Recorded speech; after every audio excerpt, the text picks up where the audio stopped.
Hello and welcome to Your Business, Your Wealth. My name is Paul Adams. We are jumping straight into it today, which leaves me barely enough time to introduce you to the man who is as unflappable as a tarp that has been super glued to the ground. My friend, Corey Shepard. Today we're going to talk about should you get out of the market? Sorry, hold on a second. I can't. You can't just step over that tarp. Like, I just think about you staying up at night, like trying to fall asleep, thinking about what's the next thing how am I gonna introduce Corey next? I just also need to give a disclaimer. I'm not drinking beer while we're recording, although I just had a great idea for another episode. Yes, we should do an evening live stream where we've had at least 2 drinks before we start. That's right. But we are having our water heater replaced, so I actually have no water running in the house right now. So we do have alcohol-free beers for my wife. Oh, is that really what you're drinking? Well, let's go ahead and see if we get a sponsor. Show the whole thing. So, okay, everybody listening, Groovy, this is the best zero alcohol IPA that I've ever had. I will just drink it like a beer. Like, it tastes amazing. A lot of other ones, and I won't name the names, kind of taste like regret. I don't know. It's no good. This is amazing. What's the name of it, Corey? Groovy. Let me go ahead and read our advert for that. Groovy. Oh, there we go. Groovy. For alcoholics that aren't quitters. Okay. So now let's talk about the market. Let's talk about the market. It's kind of your fault for bringing up a non-alcoholic beer on the podcast. You had to know. You had to know I was going to do it. You're teaching me a lesson. I think it's like a lot of things, like when something goes wrong with me and I just tell my wife, it's probably because you didn't see me headed to do that and warn me not to. So with that, so we're talking about investing in the market. The idea being is, should I get out or should I invest right now? It is a question that's coming up a ton. You have a whole bunch of market prognosticators out there on the internet saying, internet, MSNBC, CBS, Fox, CNN, doesn't matter. Everybody's like, doesn't matter. Some version of the sky is falling. Now, I realize that not too many kids today are as familiar with Aesop's fables as I would love them to be, just like not enough people today learn to play chess. But the idea is that somebody runs around and says, the sky is falling, and everybody reacts to this person's overly emotional response to the sky is falling. And not enough people question it. Everybody starts looking for why it's falling, when in fact, it's not falling at all. Now, in this case, we're talking about the market, and should we invest now, or is it going down further? Should you get out of the market, maybe for just a little while? And if you did, would it work? Fair for our quick case study today? All right, so let's take a look first at, let's say, right now, somebody's 45 years old and they have $1 million in investments. And their aim is they would like to have a total of $6 million of capital at work at age 65. So they're about 45 years old. They got $1 million currently invested in an 80-20 portfolio. And what they hope is that the market's going to go down another 10% and they're going to get out of the market to avoid that 10% downturn. Okay. Now, I'm also going to say most people who say, I think I should be out of the market. Corey, would you say when people bring it up, have they thought that far ahead of like how much of a loss they're even thinking of avoiding? It's usually a one-way strategy at the moment. I mean, I got to get out, but there's no back in. Yeah. And trying to time the market it's really a 3-decision process. It's choosing when to get in, when to get out, and when to get back in. Yes. Yes. So people are saying, I need to get out of the market, but they're not really fully thinking through. So just for our thought experiment here, let's just say that if you got out of the market and that allowed you to avoid a 10% downturn, that would be a win for the market timing strategy. Okay, so you guys, everybody imagine that. Yeah. Somebody's worried their $1 million that's already gone down somewhat this year. Our 80-20 portfolio is down 17% year to date as of the recording of this podcast. So they say, I don't want to lose any more. I think it's going to go down 10% more. I want to avoid that. I'm going to take my money out and go to cash, and I'm going to get back in at a future date when it's not so scary, which is a fairly subjective term. Okay. So let's first look at, what does this person have to do just for their million to get up to 6 million? So I'm going to bring your attention to this little calculator right here. And remind us why we're picking 6 million, Paul. Just this particular case study, this person wants to have 6 million capital at work so they can take 4% off a year, which would give them $240,000 a year of income. Perfect. Okay. Now, I think I might have a little display issue. Let me just make sure that this is showing to our audience correctly, guys. Yes, it is. Okay, good. That's good. So here we have $1 million. All they have to do is add about 60,000 a year. And I'm trying to be a little more conservative, Corey, on the return. So I'm just calling it 6.5%. Right. In 20 years, that gets them to exactly $6 million. Okay. And so they're saying to themselves, I want to preserve that $1 million. I'm going to get out of the market for just a little while, and then I'm going to go back in when it's more stable so I can avoid this loss that's coming, that I think is coming, or that prognosticators tell me is coming. Okay. Now, let's say you got out and avoided the 10% downturn. How big of a difference is it? Well, we're going to just move this first calculator, and we're going to see right behind it. We're going to see this $900,000 with the exact same amount of money being added every year at 6.5 for 20 years, which gets the person to $5,650,000. This is the do nothing strategy. Like, I'm in it for the 10% downturn that maybe is coming, and it happens. And remember, this is totally hypothetical. We're saying somebody thinks a 10% downturn is happening, part one. We're also saying that 10% downturn actually happens, and that the person got back in the market while it was still 10% down, to Corey's thing about being right 3 different times. Then they get back into the market and it grows. And even though it worked, they actually stayed in good investor behavior. Now, for the rest of the 20 years. Yes. Right. So, Corey, if somebody does have, like, it's funny, I was talking to a client earlier today, and I realized in 25 years of doing this, I've never had a client pull money out of the market thinking it was going to go down, and then it worked out for them. Meaning they ever got back in the market in a time where they could get the rebound. In fact, almost every one of them stayed out of the market long enough that the market went up and they didn't catch it. Which means, in this hypothetical case study, the person nails the 10%. They see it happen, and they're like, now it's time to get back in. But usually the sign that it's time to get back in is they've noticed the market going back up, which, if it was yesterday that was happening, the market went up 2.5%. So they actually didn't avoid the 10% loss, which is kind of their gain. It was a lot less. It was less than 8. Yeah, like let's say, which, by the way, somebody who's doomsaying, somebody saying I avoided the 10% downturn, think about what your psychology is doing. Your psychology is telling you it's going down. You were proven right.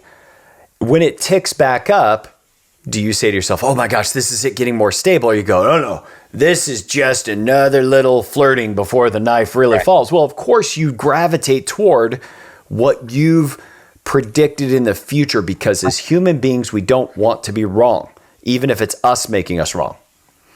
We'll avoid it at all costs.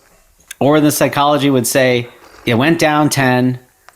I saw it go back up by 2.5. Now I'm going back in. Aren't I glad that I saved myself that 10? Except losing out, you don't say, I lost out on the 2.5.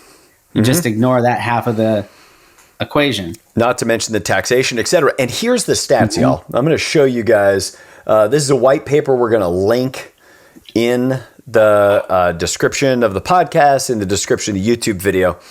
But this is just watching the Standard & Poor's 500.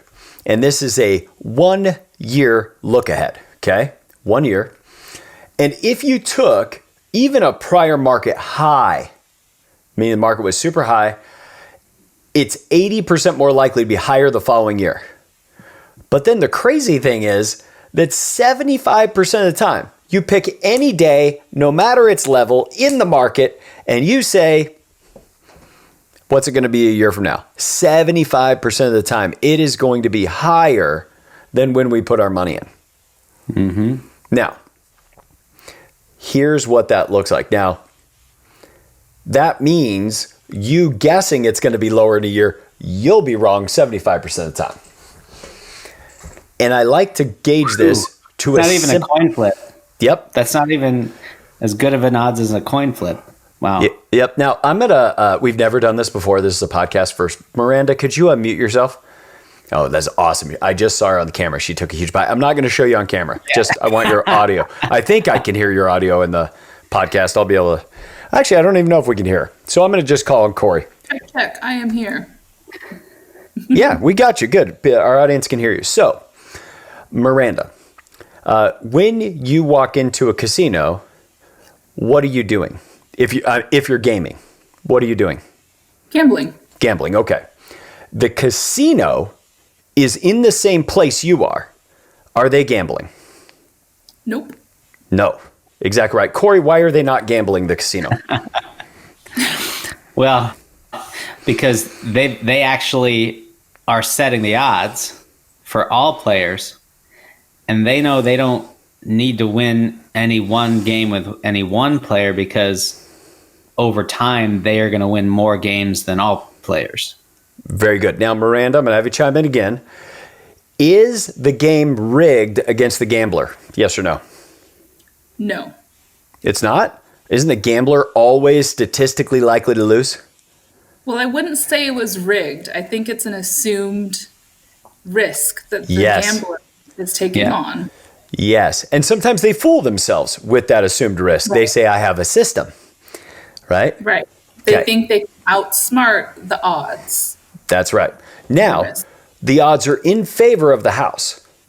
So if you play the game like we're looking at here, in this white paper that says that 75% of the time the market's higher than it was a year ago, no matter what the market is. If that's the case, then if you get in and out of the market, you are playing like a blackjack player. But if you stay in the market, you're playing like a blackjack dealer because you will win more than half of the time. And significantly more than half of the time, which is why because the dealer is playing every single hand. They can't get up and walk away. Right. That's exactly right. And let's say you won a contest, Corey, and you were just, I don't know, you walked into some casino, you're like, you're our 5 millionth customer. We're going to let you be the dealer at the blackjack table. And you go, that's awesome. How long do I get to do that? And they're like, as long as you can stand it. Like, how long do you think you could stay on your feet dealing cards? Bathroom breaks or no? No, I mean, you do get bathroom breaks. 12 hours at least. Okay. At least. At least. And you would play for as long as you can. Well, that's our investing careers. And that it's going to be higher most of the time in a future year from all reliable past data we can have. And in fact, I would challenge anybody, please, and I mean this, if you're a podcast listener, if you're a financial advisor, if you're a CPA, or if you are just an individual investor with a super great commitment to market timing, send us the academic evidence. You see, on this podcast with our clients, we don't offer our opinion. We offer mountains of data. I've been in this industry alone for a quarter century. And my philosophy, our firm's philosophy, is built on 25 years of experience in research, not to mention the thousands of years collectively of research from the people from whom we pull, right? Corey's been in this business for a long time. Like, we've all been around a while and never seen it work when people market time. So this is the thing.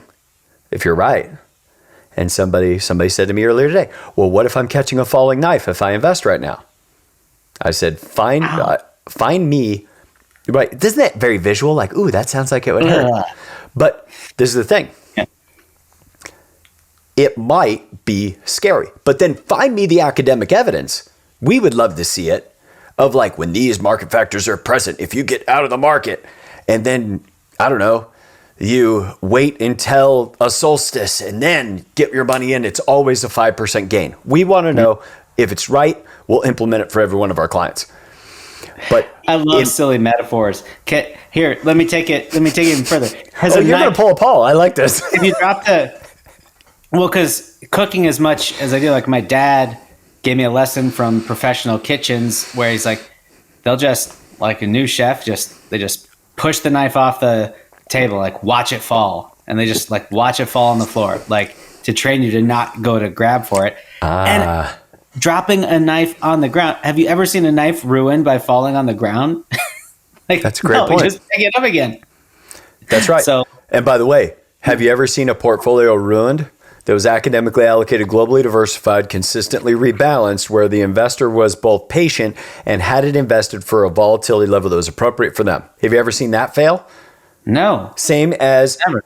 So what is the injury you get is if you try to catch the falling knife. So don't. Just invest. So I got more here I want to talk about, Corey. So let's think about this for a moment. That if you did it, remember we just talked about it, it makes a very, very small difference. You, instead of having 6 million, you have 5.65. Now, if it worked, you know what else you're probably going to do? You're going to try it again. You're going to try it again when you're older and you have more money. And if you try it again when you're older and you have more money, you make a mistake and you cost yourself significantly. Over my 25 years, I saw people do that when they were too old for the housing bubble, for the tech bubble, we saw somebody do it during COVID. It's like just cost themselves hundreds of thousands of dollars right when it mattered most because their discipline gave out. They didn't take courage from the downturns. And that's what I'm going to show you guys next. Here are the downturns. Right? Like we've got the highs and the lows every single year here. Every one of those lows turned into one of those blue highs sometimes in the same year. And when that happened, that's a chance to build courage. That builds intestinal fortitude. That allows you to get through the next one. And so here we are today, and we're down, I don't know exactly where the S&P 500 is right now, but our 80-20 portfolio down 17% as of today. Well, let's see. Did the market ever end since 1979 at its low point for the year? Let's check the lollipop chart. Each of these little yellow lollipop looking things show where the market actually ended that year. And funny enough, there's several times that the market ended on its high note since 1979. I mean, depending on how much of a nubbin you're willing to accept, maybe as many as 14 times since 1979, that basically the market high for the year was where it ended. Yes. And Corey, as you're quickly glancing at that, and you're clearly a quick counter, how many do you see where you would have been, it ended at its low? 0. So let's say we're at our low right now for the year. What better time to invest than when it's discounted? You were investing in January.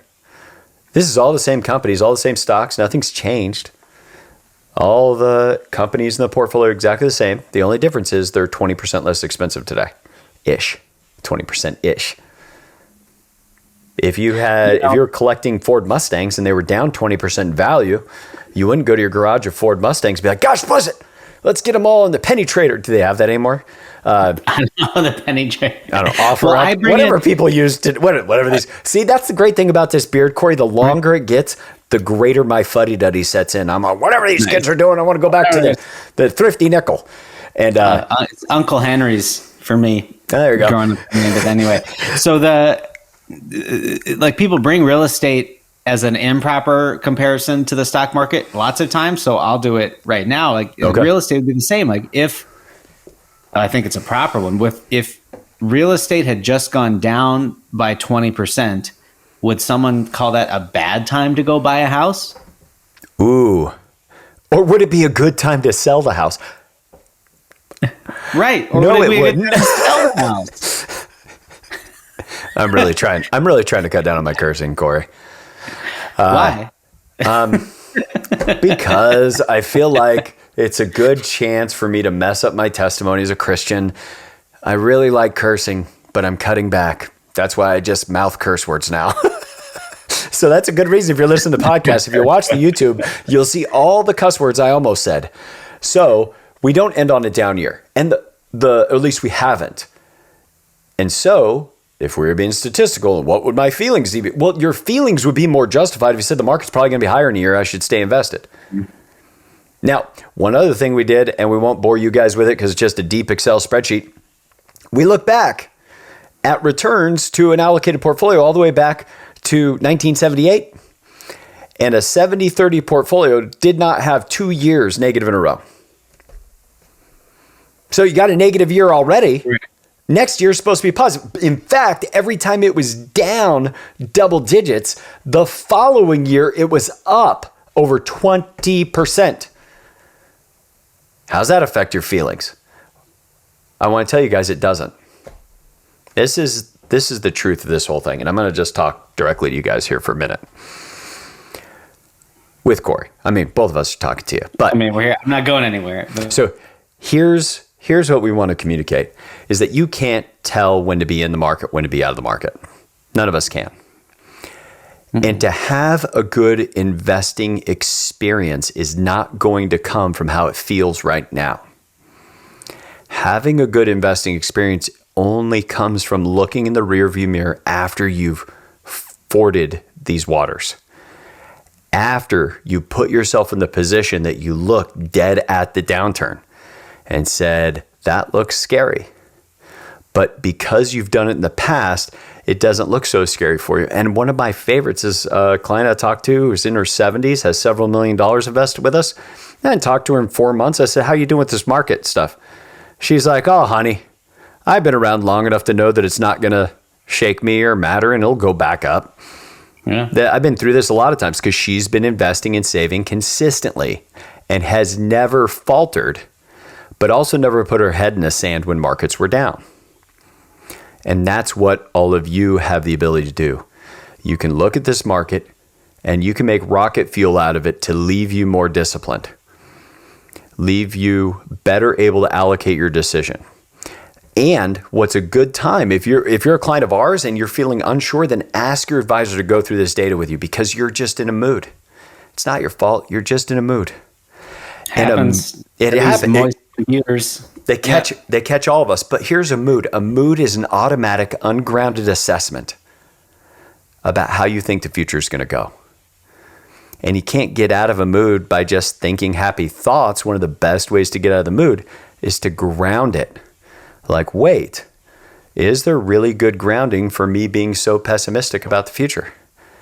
And you try to find that data, like you're proving to somebody else about why you're in the mood you're in. And when you can't find that data, you might just be in a mood that's weak compared to what you need in order to meet your aims. And what that is going to take for everybody listening, whether you invest in the stock market or you're a real estate and cash only person, it doesn't matter. You know what you're going to have to do? You're going to have to save a lot of money. That person we looked at can't just sit on their million. No matter what, they have to save money. And if you miss one market downturn, that might turn you into somebody that tries to exercise that muscle at a time later in life when the consequences are higher, the time is shorter, and the capital is larger. So what you can do instead is hold strategy. If you're a client of ours, call us anytime and we will help reground you. Argue with us if you want. Point to other evidence. That's how you work out a differing of opinions and you get to a solid philosophy as you talk about the different opinions. If you're not a client of our firm and you have no idea what's going on or you feel like you get nothing but platitudes and you don't get strong data from the person that's working with you and your money, give us a call. We're more than happy to chat with you about what you're up to and maybe put you in a position where you don't even move your money to be a client of ours, but we might be able to point you to some back episodes of ours that will give you the intestinal fortitude that you need to get through this and be able to build a successful future that you want to have financial independence for you and your family without all of the risk of going in and out of the market. And frankly, all the cognitive load risk of getting in and out of the market. Now, I'm going to make one more statement. If you time the market and you're wrong, And let's say you're in your late 50s and you're real wrong. And you lose a lot of money. And the amount of money you lose puts you in a position where you're not able to reach financial independence. I'm dead serious about this. How do you think your marriage goes for the next 15 years? People are getting divorced over this stuff because they ruined their financial life. And what ruined it was the influence of all these network news and prognosticators and the people that say buy gold, all that, and not just simply being disciplined in this one area of life that's investing. Challenge your advisor. Give them the opportunity to prove the philosophy to you. And if you can't prove your philosophy, not just to them, not somebody taking your opinion, but if you can't somehow figure out a way, like, this is how I feel the market's going to go and here's my evidence for it, then maybe you should listen to the advisor that's bringing you the evidence. Corey, that ends my soapbox. Thank you for letting me just run. Anything you want to make sure everybody gets left with today? No, I think that's a good end. Well, yes, info@sfgway.com. Shoot us a note if you have any questions about this, want to look over any data, have some other data you want to send to have us look at, and we'd love to talk. Yeah. And here's the thing, y'all. I know this sounds silly, but there are times that people freak out about their money and want to get out of the market. We talk to a lot of people like that at the depths of COVID. We don't usually get this gift. That was just 2020. We don't usually get the gift of something so recently that we can point to, that people weathered the market and it worked out. But we love rescuing people from the decision of wanting to get out. But I do have to tell you, when we do it, we kind of don't take pleasure in it. It's a little bit like tackling somebody right before they're hit by a dump truck, where we're happy nobody got hurt, but we don't necessarily feel super good about running full speed and putting our shoulder in your ribs and knocking you down to avoid the threat. So we're hoping that by being a little more straight in this conversation, maybe we don't have to be this straight with you when we're talking to you, and we can just communicate the principles this way, because it's not fun for us to keep people from getting hit by the garbage truck, but we will do it every single day. And even if you're not a client of ours and you're super worried about the market, reach out. It may not even be appropriate for you to be a client of ours, but I promise we can point you in the direction of some materials that will help you be a more confident investor and more reliably able to produce the financial independence you and your family want for the future. And with that, Corey would like all of you to know that we hope this has contributed to you being able to design and build a good life. See you guys next week.